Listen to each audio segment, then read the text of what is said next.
ज़ाने मिल्लत इस्लामिया अस्सलामु अलैकुम। लम्हे फ़िक्र में आपका अपना यूसुफ बाबा। तारीख़ इस्लाम का एक तारीख़ी वाक़या बग़ौर समाअत कीजिए। हज़रत उमर फ़ारूक रज़ी अल्लाह ताला अन्हो आलम इस्लाम की मायानाज़ शख़्सियत। यूँ तो हर सहाबी रसूल का मुक़ाम और मर्तबा बहुत बुलंद है, किसी एक की भी सीरत का अपना नारा नजात है, मगर हाँ, सहाबा अकराम में बास की शान अहम तरीन है। उन्हीं शान वालों में हज़रत उमर फ़ारूक आज़म रज़ी अल्लाह ताला अन्हु की भी निराली शान है। आप नबी पाक सल्लल्लाहु अलैहि वसल्लम के मुरीद भी हैं और मुराद भी हैं। आपके ईमान लाने से दीन इस्लाम को ज़बरदस्त तक़वियत मिली है। अल्लाह ताला ने आपको अज़ीमुश्शान रुआब व दबदबा भी अता किया। कपड़ा तो पहना, 17 पैबंद लगा, लेकिन हुकूमत 22 लाख मैल पर की, और अदल व इंसाफ ऐसा कायम किया कि जिन व इंस किया, फरिश्तों को भी नाज है। खुदा का खौफ इतना कि रोते रोते दोनों आंखों के नीचे आंसुओं के बहने की वजह से नाली की तरह गड़े पड़ गए थे। तक़वा का ये आलम था कि अपने साथियों से पूछते रहे थे, यहाँ तक कि एक बार अभी इब्न काब रज़ी अल्लाह ताला अन्हु से पूछा कि तक़वा किसे कहते हैं, तो उन्होंने मिसाल देकर बताया कि ए अमीरुल मोमिनीन, अगर आपको किसी मुकाम पर जाना है और रास्ता ऐसा है कि जंगल ही जंगल है, कांटे ही कांटे हैं, तो आप क्या करेंगे? हज़रत उमर रज़ी अल्लाह ताला अन्हु ने कहा कि कांटों से बचकर कदम रखूँगा और अपनी मंजिल मकसूद तक पहुँचूँगा। अभी इब्न काब रज़ी अल्लाह ताला अन्हु ने बचाने के बाद भी अगर 2-4 कांटे लग ही जाएंगे तो आप क्या करेंगे? तो हज़रत उमर रज़ी अल्लाह ताला अन्हु ने कहा कि मरहम पट्टी कर लूँगा। तो अभी इब्न काब रज़ी अल्लाह ताला अन्हु ने कहा कि ए अमीरुल मोमिनीन, यही तो तक़वा है, यानी दुनिया दारुल अमल है और दुनिया की रंगीनियाँ बड़ी ख़तरनाक हैं, मगर जब तक हयात है तो इसी दुनिया में रहना भी है, मगर मुसाफिर की तरह, मतलब इस दुनिया में रहकर भी दुनिया की रंगीनियों से बचना है। उसके बावजूद भी अगर कोई गुनाह हो ही जाए तो फ़ौरन अल्लाह की बारगाह में तौबा करना है और अपने गुनाहों की माफ़ी मांगना है।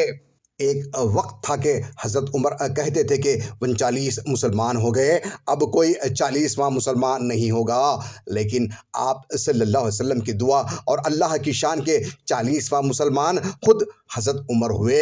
और जैसे ही वो मुशर्रफ इस्लाम हुए तो आप सल्लल्लाहु अलैहि वसल्लम ने कहा कि ऐ उमर, बताओ क्या चाहते हो, क्या ख्वाहिश है? तो हज़रत उमर ने कहा कि या रसूलल्लाह, हम हक़ पर हैं। आप सल्लल्लाहु अलैहि वसल्लम ने फरमाया हाँ। तो उमर ने कहा, जब हम हक़ पर हैं तो आज से खाने काबा में अल्लाह की इबादत होगी। या रसूलल्लाह, आप मुसल्ले पर होंगे और आपकी इमामत में खुले आम नमाज अदा की जाएगी, और उमर खुद तलवार लेकर खाने काबा के दरवाजे पर खड़ा होगा। अगर बैतुल्लाह में किसी ने नमाज पढ़ने से रोकने की कोशिश की तो उसकी गर्दन तन से जुदा कर दूंगा। जब कुफ़ार मक्का ने हज़रत उमर रज़ी अल्लाह ताला अन्हु के क़बूल इस्लाम के बारे में सुना तो उनके घरों में सफ़े मातम मच गई।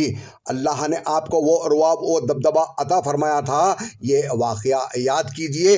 अमीरुल मोमिनीन हज़रत उमर फ़ारूक रज़ी अल्लाह ताला अन्हु ने फ़िदाइन कसरा में एक लश्कर भेजा। जब लश्कर दरिया दजला के किनारे पहुँचा तो देखा कि वहाँ कोई कश्ती नहीं है जिनके ज़रिए दरिया पार कर सकते। साद बिन अबी वक़ास रज़ी अल्लाह ताला अन्हु लश्कर के जनरल थे। हज़रत खालिद बिन वलीद रज़ी अल्लाह ताला अन्हु लश्कर से आगे बढ़कर फरमाया कि ऐ दरिया, अगर तो हुक्म इलाही से बहता है तो हम तुझे हुर्मत नबी सल्लल्लाहु अलैहि वसल्लम और हज़रत उमर के अदल का वास्ता देते हैं कि तू हमें रास्ता दे दे ताकि हम अब आसानी पार हो जाएं। ये कहकर उन दोनों बहादुर जर्नलों ने अपने घोड़े दरिया में डाल दिए, और अब जानिसार और वफादार लश्कर ने देखा कि हमारे सरदारों के घोड़े दरिया में दाखिल हो गए, तो सब ने अपने घोड़ों को दरिया में दाखिल कर दिया। दरिया ने उन पाक लोगों को रास्ता दे दिया और उनके घोड़ों के खुर तक पानी में तर न हुए, और पूरा लश्कर दरिया पार कर गया। ये हज़रत उमर फ़ारूक रज़ी अल्लाह ताला अन्हु के अदल की बरकत थी, जो नबी पाक सल्लल्लाहु अलैहि वसल्लम के तुफ़ैल ज़हूर पज़ीर हुई।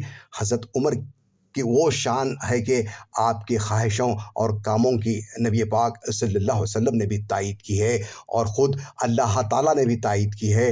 حضرت عمر رضی اللہ تعالیٰ عنہ کا اس بات پر یقین تھا کہ نبی کریم صلی اللہ علیہ وسلم اعلیٰ ہیں، اور ان کا فرمان و فیصلہ مومن کے لیے واجب العمل ہے، یعنی نبی پاک صلی اللہ علیہ وسلم کا فرمان و فیصلہ نہ ماننے والا مجرم ہے، گناہ گار ہے۔